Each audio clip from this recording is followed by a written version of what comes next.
Nagdasal kami sa batay. Nanay, natahina naman yung ating pantalon. Nanay. Basta Panginoon Diyos ang ano natin. Yun. Sabi kong gano'n sa kanila. Ay, hindi na yung tayo na ano. Yeah. Hindi na yung tayo na... Ay, hindi, sinundan ko na lang yung tahi mo eh. Sira yung makina eh. May piyesang kailangan niya bago maayos yan. Na hindi ko pa naasikaso, unahin ko muna yung ano ko, mata ko.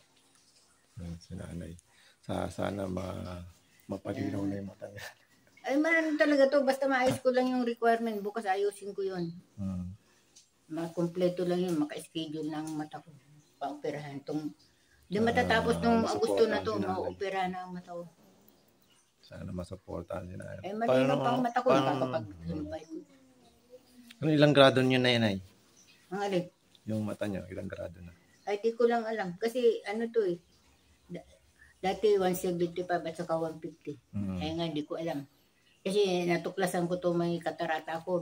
Pa-check up ako kay Uritia. Sabi ko, malabo na yung mata ko. 3 years na kasi yung mata ko. Yung salamin ko eh.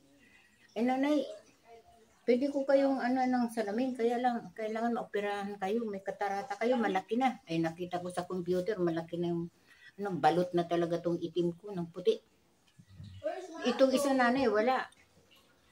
Kaya lang, agapan nyo yan. Ay, 7,000 hiningi. Saan kayo pwede kontakin na kung sakali may mga susuporta na sa number nyo? Oo, sa number ko. Ang dami kong dyan. Ang dami kong kakontak dyan. Kontak ako ng CFC. May samahan kami ng mga Krisma. Sa mga gustong sumuporta na para maayos na yung mata mo. Saan kayo pwede i-PM? Ay, meron sa ako number dyan. nyo? Anong number nyo na Meron ako dyan sinasamahan yung vloggers na si Daddy Frankie, anak ng Pangasinan, si Daddy Frankie. Anong number yun, Nay? May number kayo? Si Kuya Bar Santos Matupang, taga Bicol yan, taga Bisay, taga Daet, Kuya Santos, maraming yan. Nagbakasyon yun sa Singapore, kagagaling yun sa Singapore, 1 linggo sila doon. Sila mag-anak. Isa yung anak niya, tapos may manugang na siya, may apo na siya, may apo na rin siya doon sa anak niya, isa. Kompleto pa tong pantay na Nay. Kompleto yan, walang nababawas dyan. Walang nababawas. Kompleto pa. Kaya niyo pa magmakina, Nay, kung sakaling magkaroon ng makina. Oo naman. Marami kang itatay na, for example, mga balabal. Marami ako kung anong gustong ipatay sa akin. Tatayin natin. Dati, yan sa eskwela na kung pag sinabing ras yan. Tinatay ko dyan mga kurtina sa school. Sa school. Wala nang kurtina ulit. Hindi na nagtatay ng kurtina. Ay, hindi na ako dyan. Pinagbawalan ako ng tito mo. Huwag na daw ako magtahi. Pag nalaman niya raw na tatanggap ako ng tahi, wawasakin niya ang makina. Bakit naman? Ayaw niya na nga akong pag-anuhin eh. Pero kaya niyo pa naman, di ba? Kaya ko. Kaya lang ayaw niya na akong Pwede pa pumapayag siya yung mga pansarili na lang. So, kompleto pa. Kompleto pa ang gamit namin. Kaya lang umalis dito yun. Ayan, okay pa yan na yung makina na. Ayos pa yan. May piya sila na gagamitin dyan. Hindi sana aalis dito kung hindi dun sa asawa eh. Itong bahay inaano ni tatay. Sinushoulder ni, gusto ipa-shoulder ni tatay mo sa kanya. Ito, tinatahi ni nanay ito sa mga gusto magpatahi, no? Ay, hindi na ako nag-ano ako. Pero, pa ng tito mo, magagalit pa yun. Malay natin, di ba? Para may Magagalitan ako ng tito mo. Marami na kailangan ng talento mo na eh. Hindi na. Isa kang sikat na mananahi. Di ba, Nay? Rin ako kasi mahirap. Walang ilan.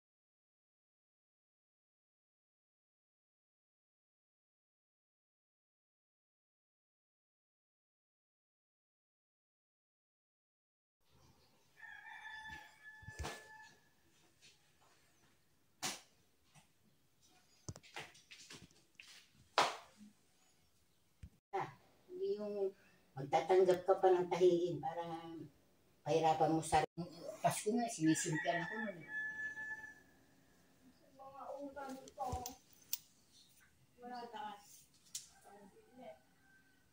Sabi niya, nung namatay si tito mo, Nanay, hindi magbabago ang samahan natin kahit patay na si Dinsyo, nanay. Siya binigyan niya bago ng baon. No, April 26. April 26. Nagpadala siya kay Laika. Laika lang, handaan mo si nanay. Surprise mo. Sinurprise ako. Dumating yan. Nagluto si Ganyan. Sino yung pagluluto mo? Secret lang, nay. Ayaw ko siya.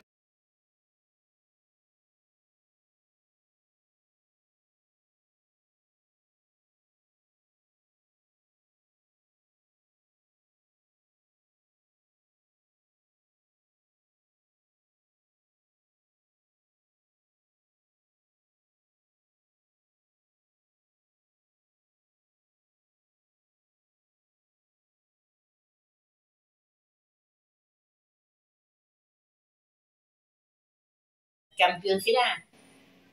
Yung premium sa kanila, hinati-hati sa kanilang mga player, 700 sila. Pinicturean niya pa, may certificate pa siya, may plaque pa siya. Sige, isa silang certificate, lahat sila binigyan ng certificate, tapos plaque. Tito, kamusta ka na dyan? Kamusta ano dyan? Si Laika, nagpaano sa kanya, Papa, kaya yun naman, kaya tinumusta ko, kumusta naman dyan, okay naman na eh. Dahil si Jaro, kinano ko kagabi, Jai, kumusta na kayo? Okay lang po, Nay, kayo din. Ingat kayo palagi dyan, Nay. Saan kayo nag-usap? Siyempre, hindi ako pinababayan ng Panginoon Diyos. Siya lagi ang aking sandigan eh. No. Nagpatibay. Pag ako, kaya gipitan ano yung mga ginagawa mo sa amin? Makulit kami? Nay? Aba, pag kayo makulit nung araw, isang tingin ko lang sa inyo at hindi kayo sumunod, aba, may batok na kagad kayo eh. May batok na daw kami. Ano pa yun? Ano pa? Batok? Ano pa, Nay? Nagtukulo nyo para maalog. Ano pa? Martilyo, naalala kong martilyo. Ay, panakot lang yun. Kasi huwag kayong gumawa ng masama. Kasi ayaw ko, walang ano, kung may gusto kayo sabihin nyo, bibigyan kayo. Hindi yung kukuha kayo ng pera ng may pera, pagkain ng may pagkain. O masama yun. Walis tambo naman. Ba't walis tambo? Ay, natural na yun. Kasi kung hindi na kaya pagsalitaan, paluin na. Kasi hindi nakikinig sa salita, di paluin na. Para maramdaman na, ay, masama pala yung ginawa ko, pinalo na ako. Ay, yung walis tingting. Ay, ganun din yun. Ganun din. Daspan, naalala ko natin. Ay, ganun din yun. Kasi ako, puro salita lang, puro salita. Pag hindi nakinig sa salita ko, at hindi nakinig sa tingin ko, ay talagang may tama na. Kailangan ng masaktan para maintindihan. Para matuto, no? Nanay? Oo. Sentahin, mananatili, matatanim sa isipan ng bata na tama yung ginagawa niya. Na mali na pala. So, kailangan yung magulang kahit pag mali at sitahin. Pagsabihan. Ngayon, pag hindi nakinig sa salita, ayun na, gamitan na ng paluin na. Palo lang na? Palo, para maramdaman niya na mali yung ginagawa niya. Ay, papaliwanag naman. Ako noon, pinaliliwanag ko sa kila mama mo, kila tito mo, naintindihan niyo ba na bakit ko kayo pinalo? Kasi ganito yan. Hindi kayo nakikinig sa salita ko eh. Ay, nakukulitan ako sa inyo. Kaya pinalo ko na kayo. Pero yung palo na yung anak, hindi ibig sabihin na masama ang loob ko sa inyo. Masakit sa kalooban ko na napalo ko kayo kasi hindi kayo nakikinig pa rin. Hindi, pinaliliwanag pa rin sa bata para yung bata hindi rin magtanim ng sama ng loob sa magulang. Eh, si Tito, gano'n ang mahal si Tito? Ay, mahal ko yun. Tikinig sa akin yun. Kaya pag isa, dalawa, pag nagbilang na ako, tumingin ka sa mata ko. Pag hindi siya tumingin, ay talagang may tama na. Pag sinabi kong isa, dalawa, ano na yun? Galit na si nanay.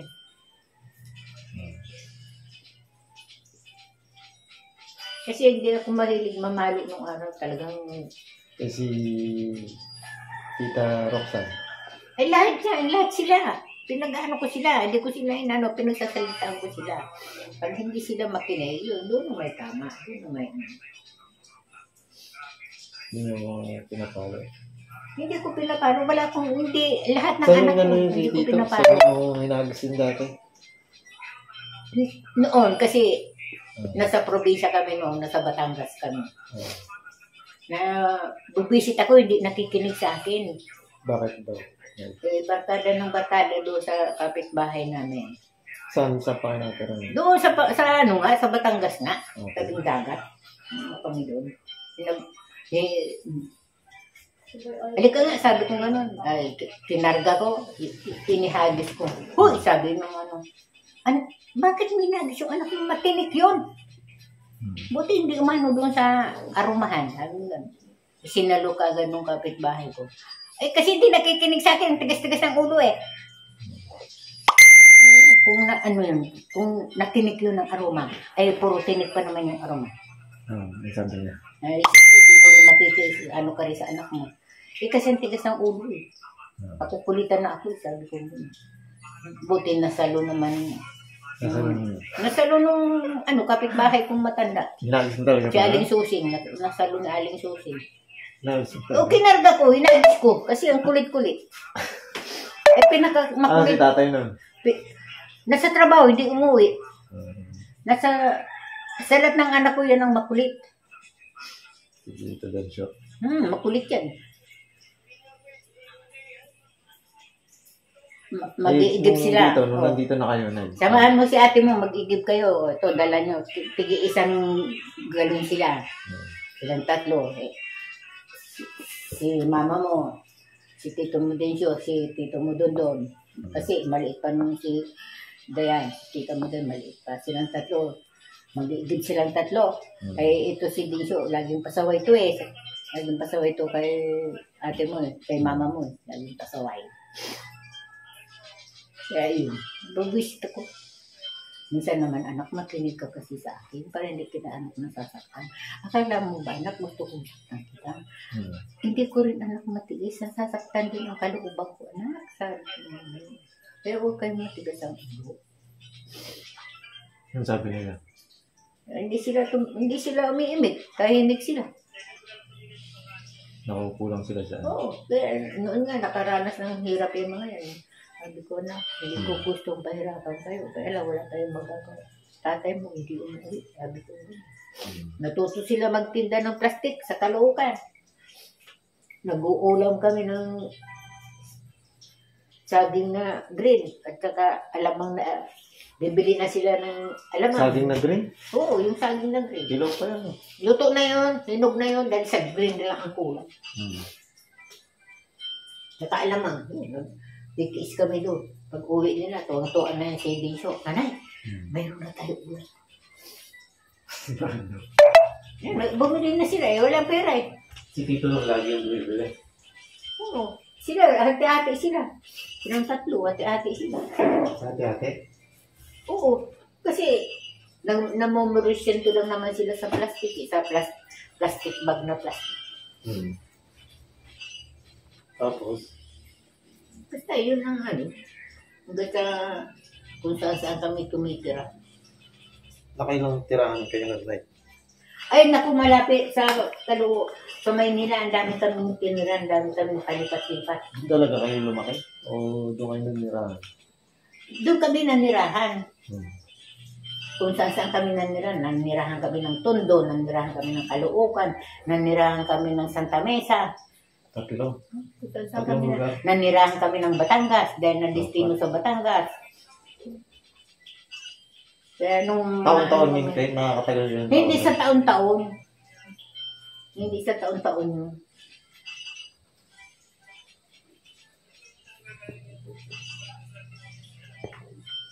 Ang medyo matagal-tagal namin tinirahan, Caloocan. Ito ang pinakamatagal na tinirahan namin. Dahil unti-unti ko silang transfer dito. Sino unang dinala dito? Ang una kong dinala dito, ang unang nagpaiwan dito si Tito Mudondon. Tapos nung si Dencio, magsarahan ng klase, transfer ko dito si Tito Dencio. Si mama mo. Transfer ko sila dito. Pagsara ng klase, para pagbukas ng klase, dito sila mag-aaral. Dito mo dito, nag-ano pa yan sa Batangas eh. Nag-daycare pa yan sa Batangas eh. Oo. Ang nakapag-aral dito ng tuloy-tuloy si Tita Muruksan. Kasi siya ang maliit namin. Nung dito na kami tumira, siya ang maliit. Dito na siya nag-daycare, kinder. Dito na, hanggang high school. Dito na, nag-college. Hindi nyo kumbaga, inasan nyo lang talaga sa school sila. Kaya hindi nyo sila matutukan. Hindi, kasi panahon na para mag-aral sila. Hindi ko naman sila pwedeng dahil hindi naman ako graduate ng teacher. Anong ginagawa nyo? Hinahatid sundo ko sila. Hindi, yung pag-ayari sa school. Hinahatid ko sila sa school. Alimbawa, elementary na. Nung una, sila mama mo, nahatid ko kasi bago pa lang. Kasi elementary? Oo. O anak, tandaan nyo to ha. Sabi kong ganun. Si mama mo ata, grade 2. Tapos si tito mo, grade 1. O tandaan nyo itong dinadaanan natin ha. Kasi hindi kailangan na ihatid ko araw-araw kayo. Sabi ko ganun. Ito, ihatid ko kayo sa umpisa lang. Pag pauwi na kayo, iingat kayo sa mga sasakyan. Sabi kong ganun. May shortcutan dyan, mag-shortcut kayo pauwi. Kahit papasok, mag-shortcut na kayo para hindi kayo maano ng sasakyan. O ganun, inano ko sila, hindi ko sila kailangan. Ano sinasabi nila? Paghirapan na sunduin yung hatid dito. Ano sabi nila? Opo naman sila. Kaya pagpasok sa umaga, na sila. May baon na silang dala-dala. Anong baon na binibigyan niyo? Pagkain na tanghalian. Tapos bigyan ko sila ng sa 10. Kaya nagluluto na? Oo, nag-ano ko, tanghalian. Namasukan pa ako nun sa factory. Si tatay?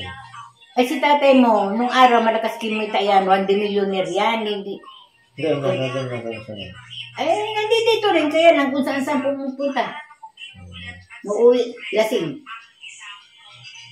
Pag nahimas-masan, layas ulit. 1 millionaire nung araw yan. Larga ulit na.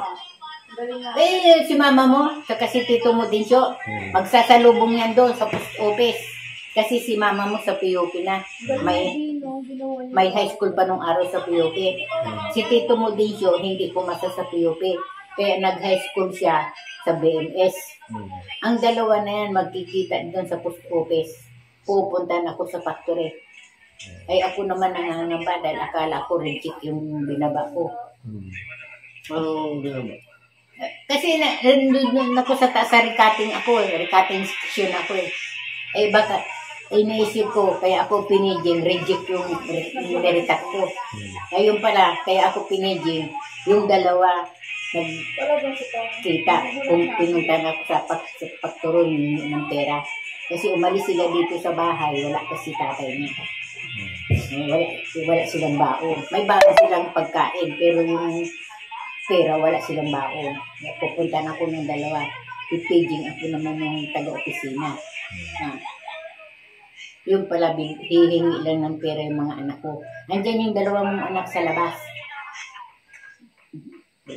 Wala pa daw si tatay nila. Bigyan ko sila, tigba 20. Malaking bagay na yun. Oo. Kasi may baon naman na silang kanin.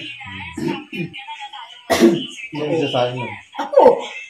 Sino nagsasahin? Pag gising nila, nakaprepare na yung baon nila. Basta ako maagang aalis dito, papasok ako sa factory dahil may dala din akong baon, tanghalian ko. Basta pag alis ko dito, nakaprepare na. Masaya sila. Oo, masayang maano sila kasi tatay nila, di man sila mabigyan ng pera. Baon na. Dahil ang tatay nila, minsan hindi umuwi, hindi man tingnan kung saan nagpupunta. Kasi matira nung araw kaya babae dito, babae doon. Pero, tanggal na. Matanda na siya, wala na siyang pera. Yun ang sabi niya. Eh, wala siyang sinasabi. Ang tao, lapitin lang ng babae pag may pera. Dahil yan lang naman kailangan ng babae. Eh, pero, anong magagawa mo? Lalaki ka. Lalapitan ka ng babae, may pera ka. Anong gagawin? Alam mo, abutan mo lang ng pera. O,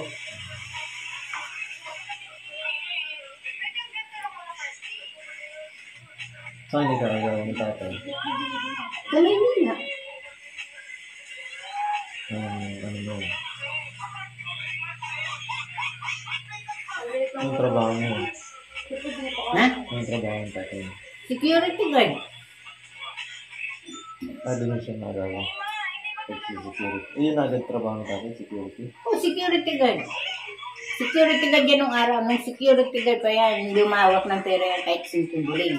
Hindi umahawak yan. Ako umahawak ng pera. Eh, kaya lang nung bandang huli, yung ginawang branch manager dito ng towing niya. Yung pest control. Kaya, Kasi yung pintuin niya. patay na ito.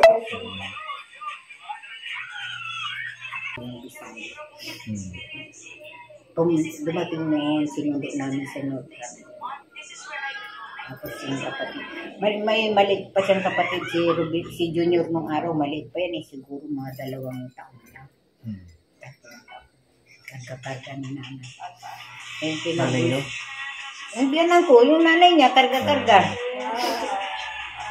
Nabuisit ako kasi sabi ng mga kapitbahay ko, Bibit, nililiba ka ng biyanan mo. Umaalis ka. Ay, nakakaintindi na ako ng Bisaya dahil ang tagal kong nanirahan sa Maynila. Eh, mga Bisaya. Kaya natututo ako. Dahil siguro hindi ako nakakaintindi. Nag-away kami. Nasa bunutan ko. Mabambok na nasa bunutan kami nila. Saan kayo nagkasabunutan? Doon, sa malapit to sa tinitiran namin. Sa tinitiran ko, umalis ako doon sa tinitiran. Hindi, sa Manila. Para wala pa kami anak nun. Pero kahit na nag-away kami ng nanay ko, ay ng biyanan ko. Yan si Adol, pinagkatiwala sa akin. Ito, bigay ko sa aralin mo. Pinaaral ko yan si Adol, hanggang high school. Pinaaral ko ng elementary hanggang high school yan. Kaya nga nung bagong lipat kami dito, akala ng mga tao dito ang punta ng bayan. Dito nakatira no? Ha? Dito tumira. Oh, dito tumira yun kasi nag-i-spray kay tatay mo yun. Sa undil ko. Oo, natural taon hanggang sa pangasawa niya yung asawa niya sa Sicily. Kasi ano namin yun, tauhan namin yung asawa niya, sekretary namin. Dahil may team na yung warehouse si tatay mo dun sa Pisari. Hanggang sa nagkaroon niya ng anak si tatay mo, may anak niya dyan sa bakla. Bundok, yung bakla ay nakatira.